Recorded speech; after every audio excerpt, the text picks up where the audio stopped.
Okay, thanks, Professor Jake. Here's Wisdom of the Wilderness. All right, so welcome everyone. And today we will start off on a section called Bald Eagles. We ended off the last section reading about golden eagles. So today it'll be the bald ones. I had encountered the bald eagles a year earlier on the reservoir a few miles south of where the Franklin trees grow. The canoe was new to me then. I was just becoming comfortable with her. She and I and the wind were beginning to understand one another. I was exploring coves, little stream inlets that feed the big water. The banks of these coves hold treasures of driftwood, shells, beaver-felled trees, rich, sweet growth in the early summer, and way back in the shallows of their very beginnings, you may discover a tiny waterfall. I was in a particularly long, winding cove, paddling softly close to the shoreline, going deeper and deeper toward the hidden stream source. I was listening carefully for waterfall sounds. I was expectant. I heard no waterfall, no sound at all except that of a distant woodpecker as I approached the stream that fed the cove. The water spread wider there into a shallow marsh, and I had to navigate around floating logs and submerged stumps. I could glimpse the stream entrance, hidden behind an overgrowth of shrubs and tall marsh grasses and arching trees. Intent upon my gentle navigation toward that hidden source, I suddenly felt fear. What followed took only a few seconds, but my memory plays it back frame by frame in painfully slow, unforgivingly complete detail. I am certain my first sensation was fear. Perhaps I had heard a rustling of great feathers upon the air, or maybe I had caught a subtle glimpse of movement, a reflection in the water, but all I recall is fear of a great unfriendly presence approaching me, coming very fast. The fear feeling in my chest forced my eyes upward to the tree line and the sky, and there, silent and absolutely huge, with a wingspan wider than I am tall, the great bird came straight at me, dead on course. We all have our own repertoires of fear, colored by our peculiar history of terrible experiences. That's a beautiful sentence. I'm going to read that again. We all have our own repertoires of fear, colored by our peculiar history of terrible experiences. Really beautiful. There wasn't time to recognize it then, but what I felt was something left over from Vietnam. The scrambling, hopeless terror of vulnerable human flesh in the path of huge war machines, tanks, rockets, jet fighters carrying napalm. The Eagle was in a shallow dive, soundless and at immense speed directly in line with my canoe, in exactly the way a fighter plane is over you before you hear it. I think I understood just a little what a rabbit or mouse feels just before being hit by a predator bird. The sun is blotted out for an instant by something of vast, vicious power, and there's no time to get away, and you somehow know it, but you try anyway. Or at least you just begin to try, and then it is all over. I became fear in that instant, pure embodied terror. It was the size of the thing, the sheer size. I managed one jerking paddle stroke, enough to angle the canoe slightly away from the Eagle's course. At what seemed the final moment of my existence, the Eagle leveled off at less than 15 feet above my head. On course, straight and true, just like a fighter dropping its load of napalm, the Eagle dropped its load. Like napalm canisters, a series of globs and blobs smashed into the water exactly where my canoe had been an instant before. laid out in a pattern almost precisely 16 feet long, the length of the canoe. Eagle shit. The bird tried to shit on me.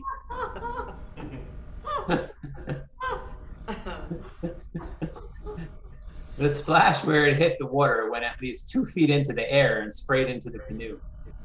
So at least he got an indirect hit, kind of. It is very difficult to describe the mixture of feelings I experienced. I was awestruck, and though a slight hilarity wanted to rise in me, it could not break through the pervading terror I still felt. Just as I had been overwhelmed by the sheer size of the bird, I was aghast at the sheer amount of fecal material it had released. That bird was full of shit. Tiny thoughts started to form. My God, how could you be so full of? That bird has got to be sick. Do eagles actually do that? I was still all adrenaline and absolutely convinced that if the shit had hit me directly, I would have died.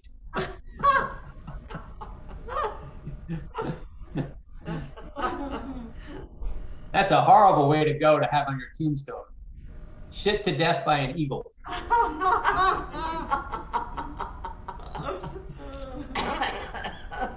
You didn't realize that reading literature would be comedy hour, but it is. Unwisely, my jaw was hanging open. That is a great line. Oh my gosh. Oh, that's good. Oh, that's so good. All right, hold on. I lost my place. I was laughing too loud. Hold on. Where do we go here? All right, there we go. Yep. After its attack run, the eagle sailed directly into a tree where it sat motionless, still, completely silent, coldly watching me. As if in response to some unuttered question, it slightly twitched its tail and shit again. All right, I shouted, I'm leaving, I'm out of here. I truly had no desire to remain. I was completely committed to leaving the cove, leaving the whole place to the eagle. I no longer cared about waterfalls or stream sources. I simply wanted to live.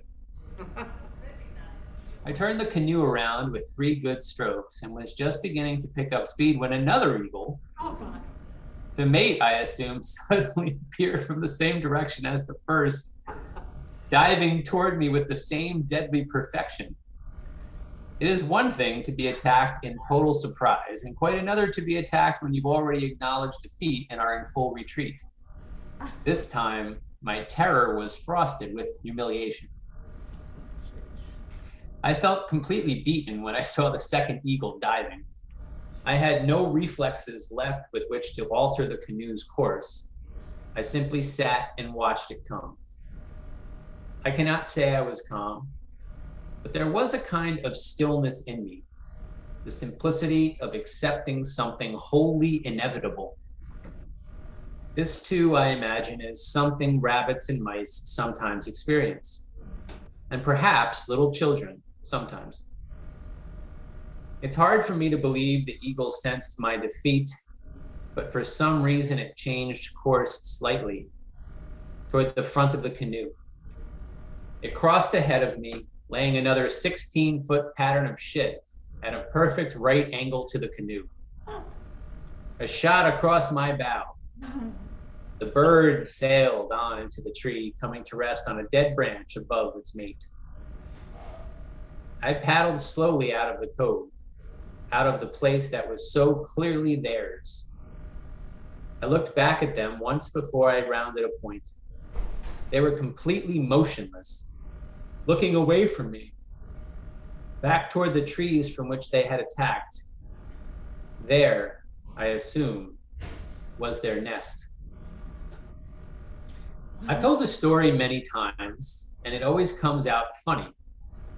But there is more to it for me. When I tell it, I can never seem to communicate how complete was my terror or how abject my surrender. I can't convince my friends that I really believed the shit would kill me. They try to understand, they really want to, but they can't stop laughing, and I get to laughing too, and it all becomes impossible to take seriously, which in the long run is probably just as well. Occasionally, some of those friends asked me to take them where the eagles tried to shit on me. And I did go back there, tentatively, several times. I never saw those two eagles again. I hoped they were all right and that bald eagles do sometimes defend their territories by shitting on invaders. I've read that howler monkeys do it. They'll run through the tree branches to the perimeters of their territory and dump right square on anyone or anything that tries to enter. I understand it's a very effective defense.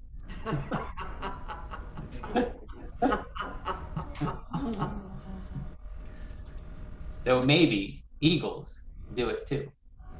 I'm glad humans haven't thought of that one yet, or maybe they have. Let's pray that doesn't become a defense mechanism that people evolve into. Or devolve into, I guess. In subsequent years, I solicited comments from a number of raptor authorities about this kind of behavior in predator birds. One recounted a similar experience with an owl, but said, I don't think it was intentional. Another more recently said it is indeed common behavior for bald eagles, especially when they have chicks in their nest. Oh, yeah. So I hope the eagles weren't sick.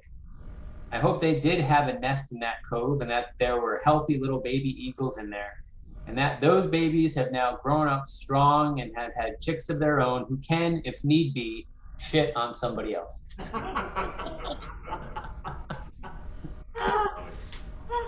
What is so funny about shit? I don't know. Is this a discussion question, Bev? Yes. I don't know, you might get an F for today too.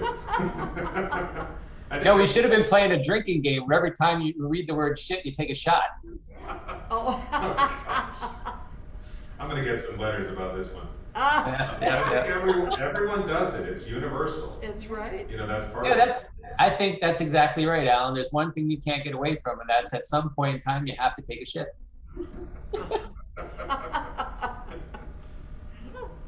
Or else you're just always full of it, you know. Anybody watching at home who's not live, how are you doing today? Glad you could be here with us on this tour day crap.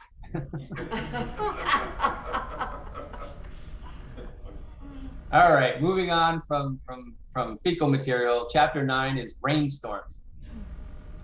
And the quote from St. John of the Cross is, "O clouds, rain down from your height. Earth needs you." That's very beautiful too. Mm-hmm. I remember lying on my back as a child, making what I wanted out of cloud shapes, those most ancient and gentle of Rorschachs. I still do it occasionally, but now I tend to tire more quickly of making something of anything. And often I just rest and let the clouds and the sky that holds them be what they are. Let myself be who I am.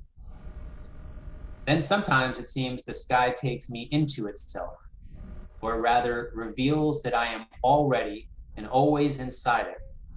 But the sky does eternally embrace everything. It holds the earth and all creatures within itself. I am always healed in such moments. Sooner or later, I suspect, the sky could teach us everything. It is willing for that. It waits to be noticed, to be looked into. The Apostle Paul is supposed to have said, "We live and move and have our being in God." If that's truth, one might ask, how come God often seems so far away? Maybe it's something like the sky. The sky often seems distant, but it's always embracing us. It always has and always will. It not only holds us, it flows through us. We breathe it. It's in our blood in every cell.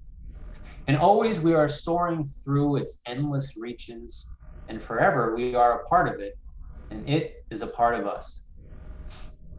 I can almost feel the sky waiting to be noticed, wanting to be appreciated, loving to be wondered at.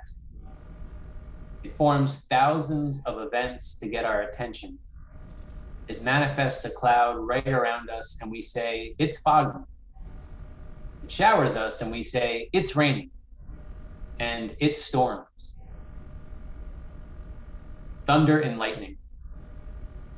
I hadn't noticed it before I went to the mountain alone, but rainstorms are like people. Each rainstorm has a personality and no two are exactly alike. Perhaps I had sensed this as a little boy and simply forgotten. I recall sitting on the big porch swing with my grandmother, watching a storm come in over the fields, and she'd talk to me about it, and she'd have her arm around me, and the worn fabric of her dress and the thin wisps of her gray hair would flutter in the freshening breeze.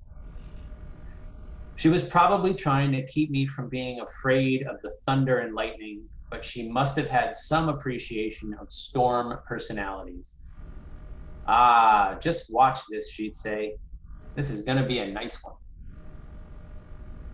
She told me that thunder was the sound of giants rolling barrels around in the sky. My mother told me it was God's stomach growling, and I wondered who was right. My grandparents told me it was the angels bowling, which was kind of I would picture that, and I was like, that's pretty cool. My grandmother taught me how you can smell a storm coming, which is very true, or at least smell the rain long before it begins. In the same way that you can sniff the presence of the ocean long before you get there.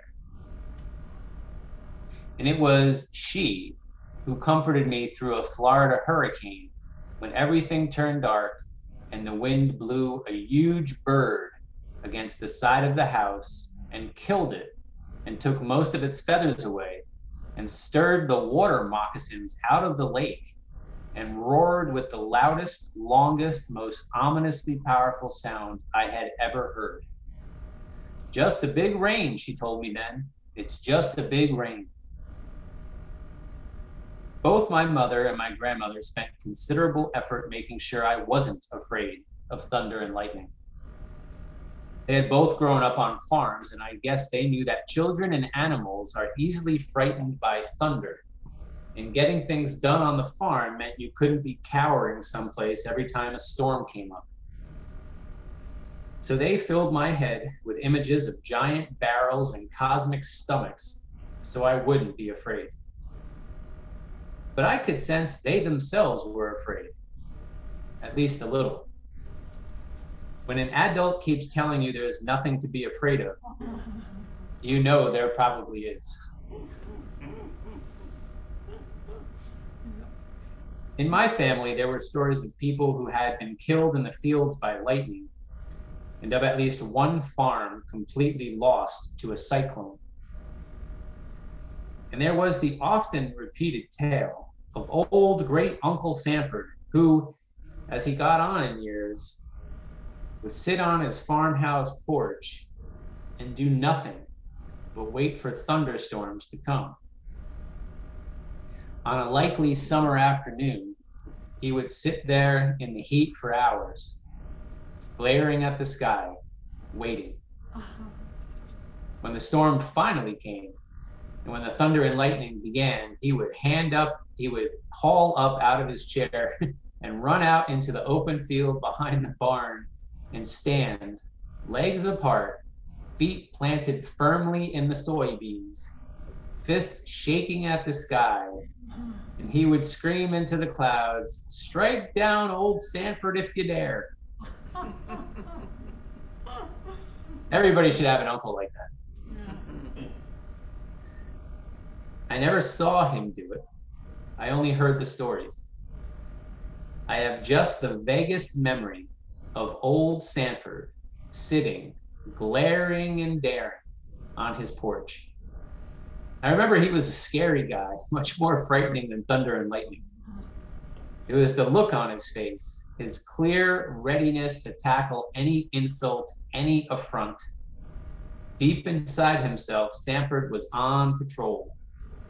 His eyes were ready, defiant, and dangerous. So my question to you all is, have you ever witnessed a really violent storm and found it somewhat scary, but also beautiful at the same time? Yeah. We used to spend a lot of time out on Cayuga Lake, and the storms would always come over the hill from the west to east. So we were in a sheltered area on the west side of the lake, and you could watch it or watch it come down the lake at you. We had a couple of times that we were out on the boat, and the storm would come down the lake, and you could see it coming. And you'd try to get in and at least get into the dock fast enough so you didn't see it coming or didn't get hit by it. And just sit there and watch it, because you were somewhat protected. So you got to experience the whole part of it, coming and the actual experience of it. And then watching it go, and then there's always a rainbow. That's right. We always, the best rainbows I've ever seen in Seneca Lake. Yeah. That's a good point. Anyone else? Beautiful storm. I remember when I was here for my interview, this is like 10 years ago, not here, but at a library. I was in Everett, and on one side of the street it was raining, on the other side of the street it was sunny, because it was the middle of the convergence zone, and it was very confusing to me. I was like, well, what's going on here? But I love it. That's awesome.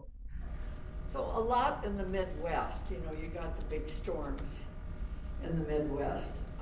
Not so much out here, but they were thrilling. They were fun. And it was warm, when it happened. Not unlike here, when it rains, it's often cold or chilly. But you could run out and dance around in the puddles. Did you have those storm shelters like you see in the movies?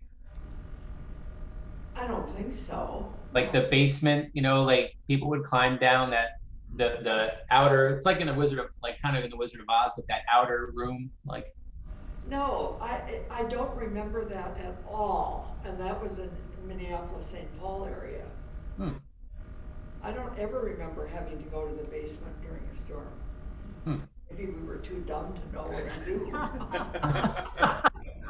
Very Minnesota way of putting it. Yeah. I remember we used to play in upstate New York where I grew up. We used to play in the big, they're not gutters, what are they? The big rain. Troughs. Troughs is a good word. Yeah, they were like little water slides for us because we got so much rain. Yeah. They were like we'd get in there as kids and just go down. It was fun. Oh, like where the water channels, you mean? Yeah, where the water channels down the street. Yeah, I forget what are they called? Gutter? No. I'm having Gutters? Gutters. Isn't it? Gutters. Street Street gutters? Storm drain gutters. Who knows? Drain. Yeah. Anyway, we played in those.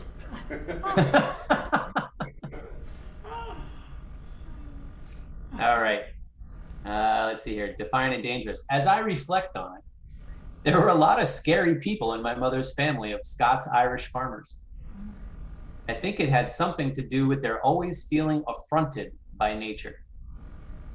They were of the European stock that carried in their bones a basic animosity toward wildness.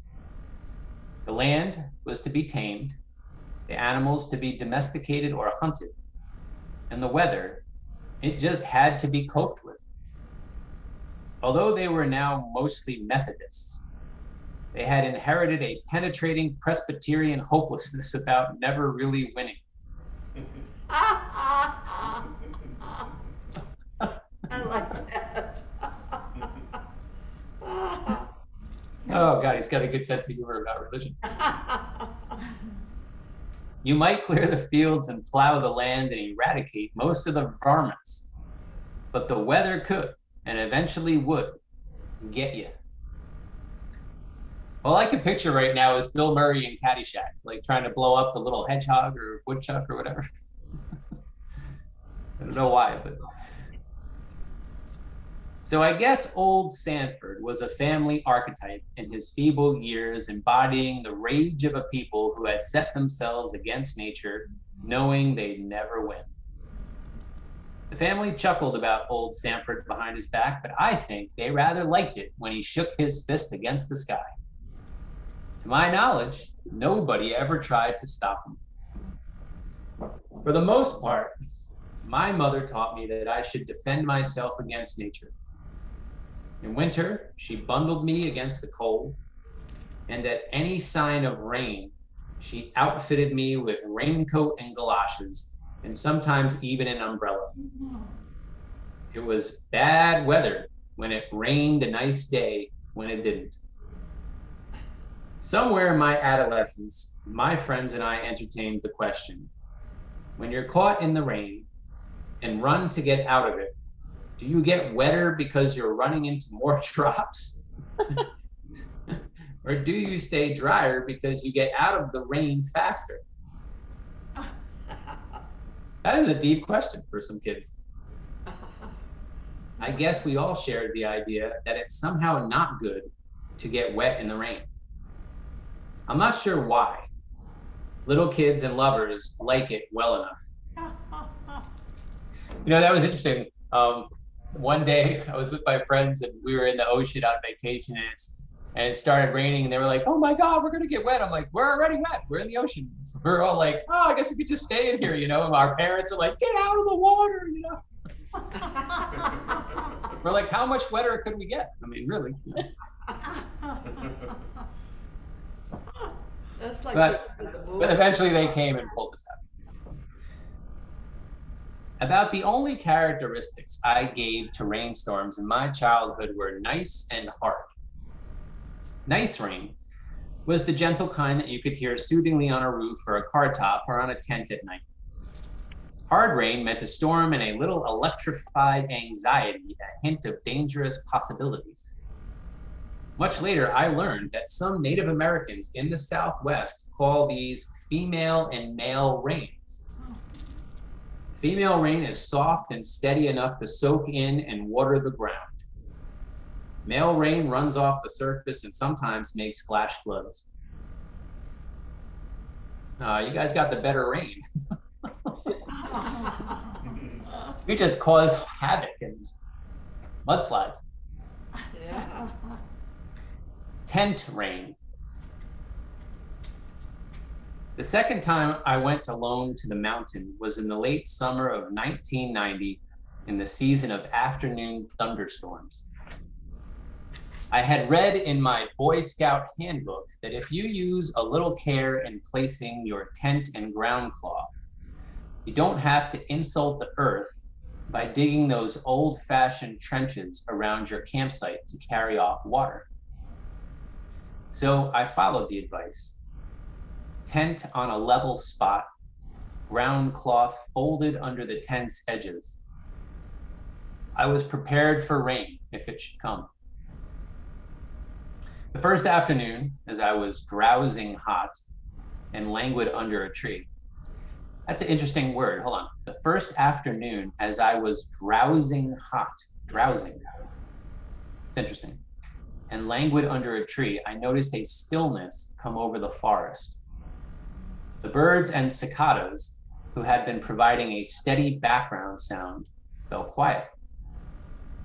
The air seemed heavier, expectant. I knew it meant rain coming. These were signs I had experienced all my life, but had never really been conscious of before. I walked to a clearing where I could look off to the southwest, and there, a soft, dark, almost tentative cloudiness was arising. Slowly the breeze came, brushing around the trees and cooling little parts of me as if it were scouting ahead, seeking some kind of welcome. I checked my tent, covered what might blow away, and then just stood there in the clearing. Overhead, white baby cumulus puff clouds still sailed through brilliant blue background sky. But the distant darkness along the mountainside was growing closer, feeling its way, and lightening brightened it. Soft rumbles of thunder came. Standing there just looking, feeling the undecided breeze on my skin and hearing it rustle the trees, smelling its freshness, I had the sense that this particular rainstorm wasn't going to come all the way to me. It was too uncertain, too delicate, not fully gathered on its course. Without a reason, I found myself wishing a little power into the clouds, wanting more strength for them, hoping the storm would grow into maturity.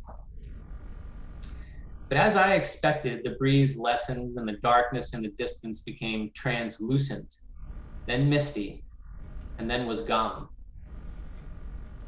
The faintest huff of thunder faded into a brief silence where the birds and insects began to sing again.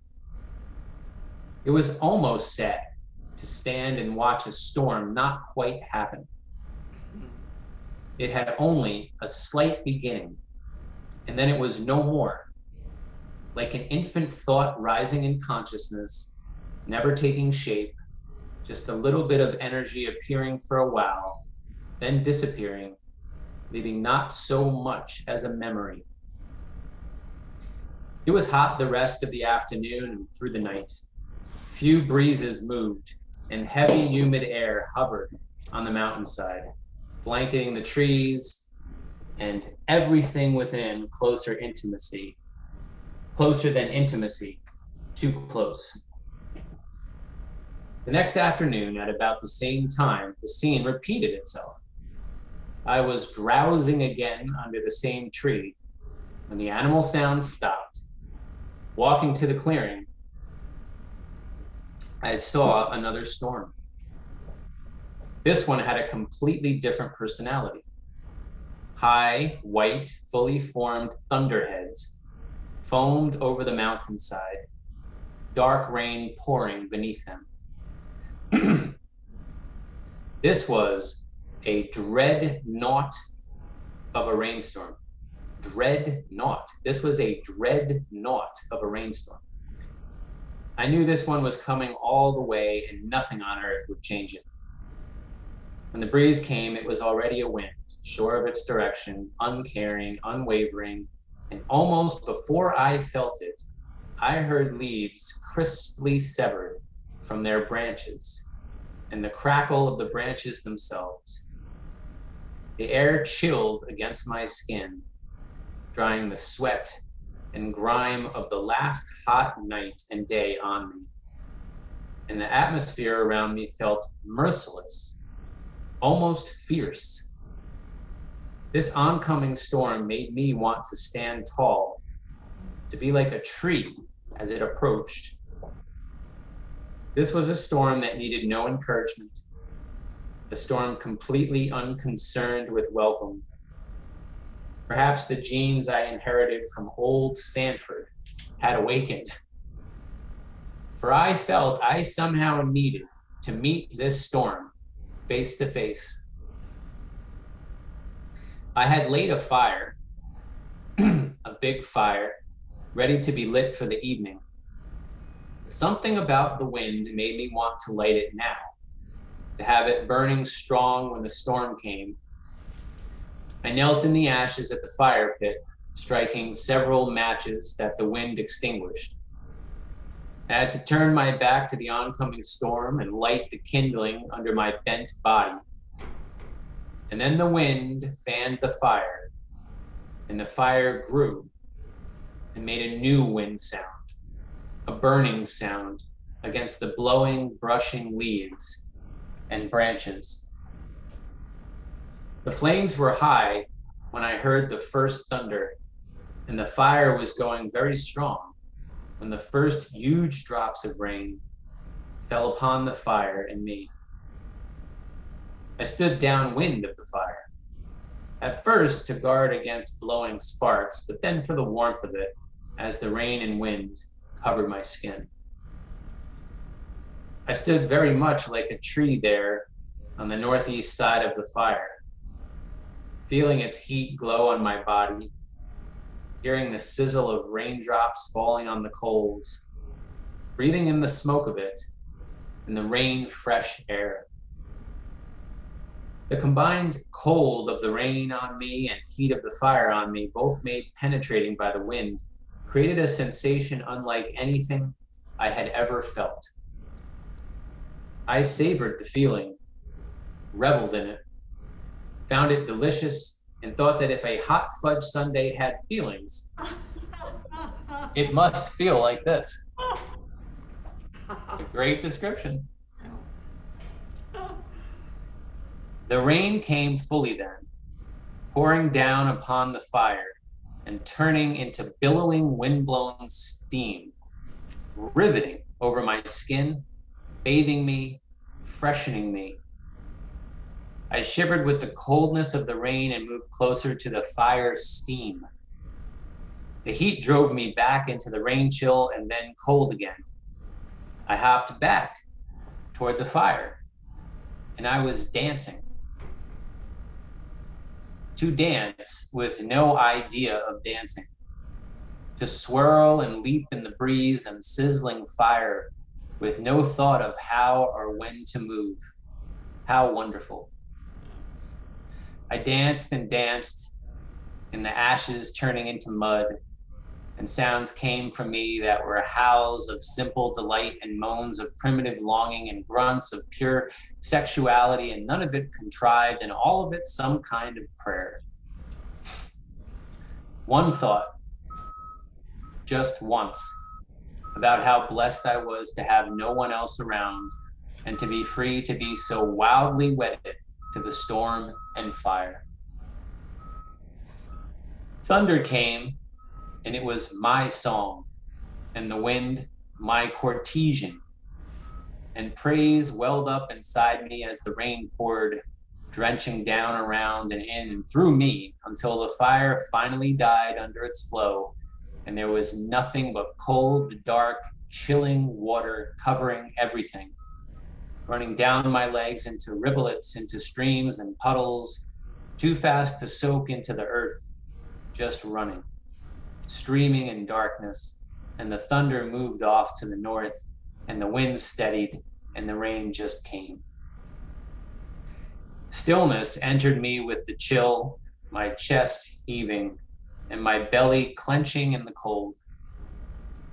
I stuck my head into the tent, grabbed a towel, and dried my hair and face, turned around and dried my back and bottom with my legs still sticking out in the rain, and then dried one leg at a time, slowly backing into the tent like a hermit crab, being very casual.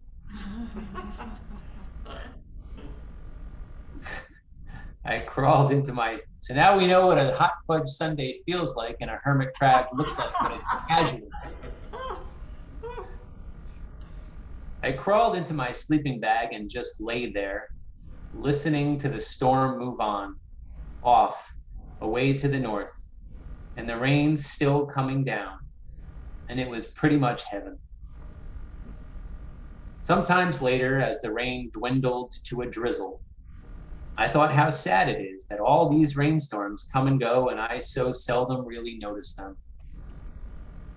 In my home and office, I may be vaguely aware that it's raining.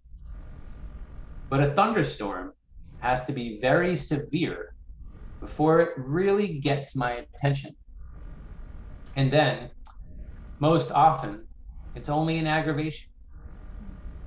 I don't feel the power of the storms, don't sense their fierceness, and never, ever dance. And I miss entirely those delicate little storms that never quite make it to the big time. How many are there, I wondered, that die before being noticed by anyone? I felt like apologizing for missing the personalities of the storms, and I thought about making some resolve to notice the sky and the weather more.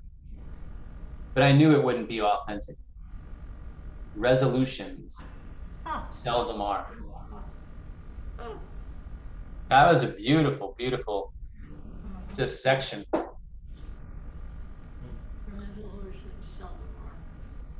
All right, I think this will be, let me see how long this is. Yep, this will be the last section we read today.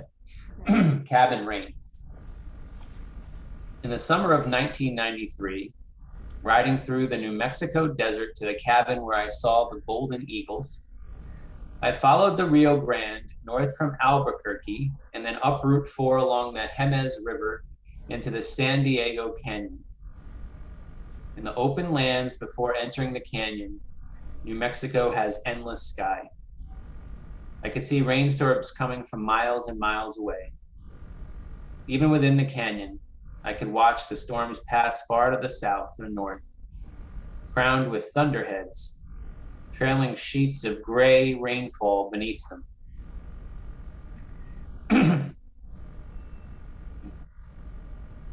Hold on, where did I go? Oh, at such distances, their moving seemed stately, a formal procession of weather beings. From the cabin itself, set high between the canyon walls, I could be watching a storm far to the south, when suddenly, without warning, another would sneak in from the west over the rim of Virgin Mesa and be upon me before I knew it. Then wind and rain would come at once, with no stateliness whatsoever. And in the rainy season, it could be merciless. One afternoon, I walked about 5 miles through the mountains into town to pick up provisions.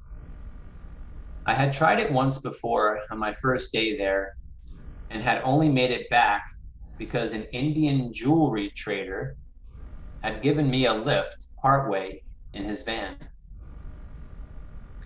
Then I had been very out of shape, my muscles not used to the mountain terrain, my heart still unaccustomed to the altitude. My knees and hips had started to lock up, and the man in the van had been a savior.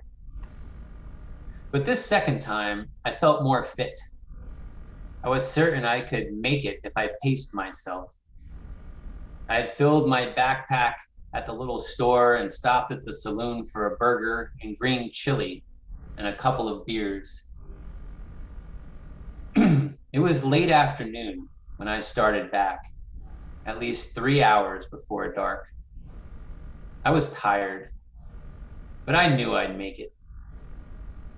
About halfway down the road, it began to rain. Gentle drops cooling me, giving vigor and spirit as I walked. No problem if I get soaked, I thought, for the temperature was still high. Even so, I was getting tired, and I still had 1.5 miles to go, the last 500 feet of which were almost straight up the side of the mesa. I was walking on the left side of the road against the sparse oncoming traffic when a white pickup passed me from behind, went over a rise, and came back on my side of the road and stopped next to me. The young driver, a construction worker, asked if he could give me a ride. "You sure can," I said. "You'll save my feet from wearing out and the rest of me from getting soaked." We spoke little, both of us listening to the rhythm of the windshield wipers, because that was the sound that was there. But when he dropped me at the foot of my little side canyon, I meant it when I said, "Much obliged." As I trudged up the last 500 feet, I began to wonder about my earlier confidence. Would I have made it without the ride?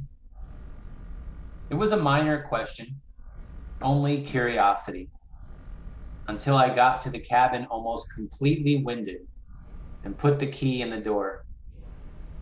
At that very instant, a storm came over the western mesa, a killer storm, a mountain lion storm, leaping upon the valley, its unsuspecting prey. In its power, the rain did not simply fall, but was catapulted horizontally by winds that bent the pinon trees and uprooted prickly pears and sent them scurrying across the sand into rocky crevices. Hail, the size of marbles, flew nearly parallel to the ground, crashing and ricocheting like musket balls against the boulders. And I could see flash floods churning down half a dozen arroyos and pouring across the road where I had been walking. I was safely inside by then, but I wondered quietly what I would have done if the young man in the pickup had not come back to get me, if I had been caught out in that predator storm. With strange calmness, it occurred to me that I truly might have died. There was no shelter save that of caves made by huge boulders precariously perched on top of one another. Boulders that shifted and tumbled in the flood. I felt cared for then, as if I must have been worth preserving. And I smiled, and then I slept, embraced by blankets, by the cabin's soft brown wood, and by the starless, howling sky. Now that is some beautiful writing right there. Yeah, yeah. Just absolutely kind of entrances you. That's how I felt when I was reading it. Oh, His descriptions are so, I don't know, the picture you could paint the picture from his words, if you could paint. I mean, Yeah, I mean, it's just such a beautiful, that last, 4 or 5 paragraphs, I just felt like I was reading like on the wind. Like, Yeah. like I was so lost in the book, yet my lips kept moving. I wonder if the fellow that picked him up knew the storm was coming, or was he just being a good Samaritan? Well, the thing too that I thought after reading that is that fellow was driving, came back to get him, and was he still then driving when the storm hit? Oh, You know, like that's interesting to think about, right? Like he did such a good deed, but then did he get caught in it, you know? I mean, he had a truck, but still, you know. well, they get those flash floods, those are, Yeah. But interestingly enough, I lead retreats out at Ghost Ranch, and the one time I took a really kind of long walk on one of the desert paths that goes way away from Ghost Ranch on the side path and goes way into a deep kind of, mesa with big caverns and everything. And, I was kind of in there, and, I realized a few things. One is that I was in the middle of nowhere. Nobody knew where I was. And there's all sorts of mountain lines in that area. And 2, the other thing was that there was always crazy thunderstorms that would happen at some point in the day while we were there. And I was thinking, I'm like 3.5, 4 miles away, and it's a very interesting feeling, because it's like he says, like in that moment, like you realize how little your physical, existence can do if a mountain lion comes or a storm happens, right? We think we're very important, but in those moments, you realize that you don't have much to fend off anything. But it also, there's a sense of peace that rolls over you in that moment too, because now that you're kind of up for grabs to be eaten or to be swept away, you literally don't worry about it so much, and you just kind of go on with your day, and walking back was such a present moment for me, because any of those things could happen, but it also made everything so much more vivid. In New Mexico, and especially in that area, the Native American tribes, especially in that area, would be the Mescalito, and I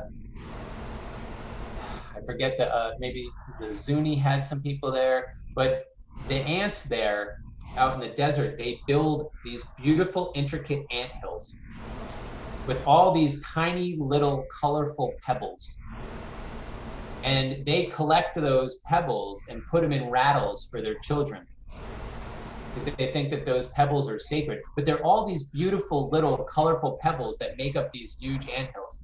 And I just kept passing these beautiful anthills, and I must have seen 100 of them And each rock, you could see all these little pebbles, just every shade of pink and blue and purple that made up these little anthills that they carry there.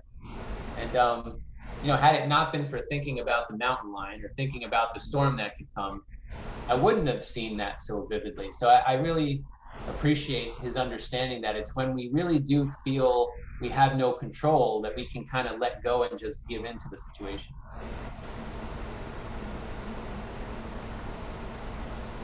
I still wouldn't have liked to be eaten by the mountain lion, but I would have been more, you know, willing to be his food if it had happened. The worst you could do is get wet from the storm. Well, but they have tons of arroyos there too, so it could have like Oh. totally just swept me away. It was all dry riverbeds. Is Or that- an eagle could have shit on me to death, but What's an arroyo? it's like a dry gully. A dry, Like a dry gully, so like a dry riverbed. yeah. And so when the rain comes, like if you're in an area like I was in, which was just all pretty much arroyos that I had to cross, it would just sweep everything down. Yeah. I mean, it's beautiful, but you just have to be aware of these things. There was a little girl that was attacked by a cougar or something in eastern Washington just a couple of weeks ago. She was in a camp. She was playing hide and seek. She looked out of the bushes and there was the cougar mountain lion. I'm not sure what it was.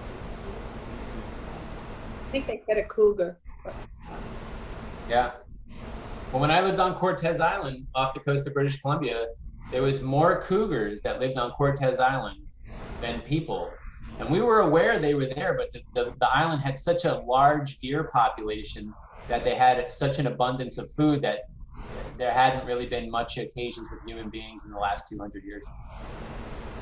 Yeah. Get the deer in check and Yeah, they keep the deer in check. You know, it was just this natural balance that they had. So even though there was so many, and we were constantly walking through the woods to each other's houses and cabins and stuff, you know, we understood that they were well fed. So,